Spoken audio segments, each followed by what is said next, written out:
Les rythmes scolaires font bien grincer des dents. Syndicalistes, enseignants, parents d'élèves, ils étaient, vous le voyez, une centaine à manifester devant la mairie cet après-midi. Une délégation de la coordination des écoles de Tours, qui en réunit une trentaine sur 60, a été reçue par la mairie. Après avoir écrit une lettre ouverte au maire de la ville, Jean Germain, ils demandent une concertation sur les modalités d'application de cette réforme en septembre prochain. On fait le point avec Florent Carrière. Cet établissement des Rives du Cher affiche son opposition à l'application de la réforme des rythmes scolaires. Comme cette école élémentaire de Tours, ils sont une trentaine d'établissements à avoir rejoint la coordination des écoles de Tours.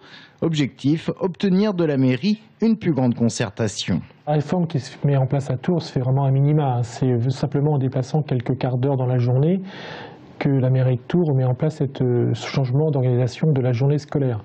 On est très très loin des premières propositions du ministre de l'Éducation qui demandait aux communes 3 heures d'activité éducative avec des intervenants payés, des choses construites et cohérentes. En septembre 2013, voilà à quoi devrait ressembler la journée de l'élève à Tours. Début des cours à 9 h au lieu de 8 h 30, pause de 11 h 45 à 14 h et fin des cours à 16 h 30.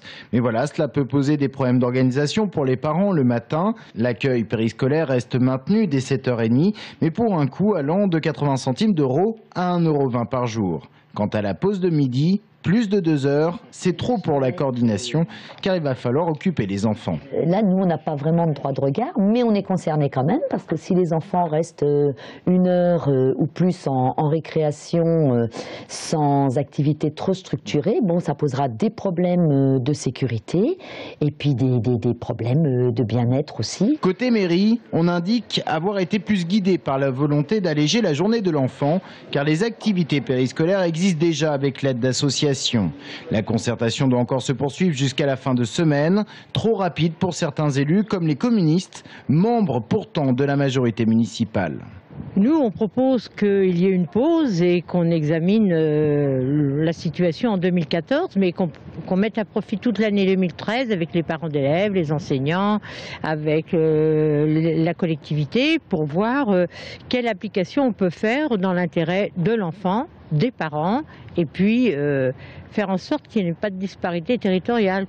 La réforme des temps scolaires à Tours concerne 60 écoles de la maternelle et du primaire, soit environ 9000 enfants. 9000 enfants qui, en septembre 2013, travailleront 4 jours et demi, du lundi au vendredi.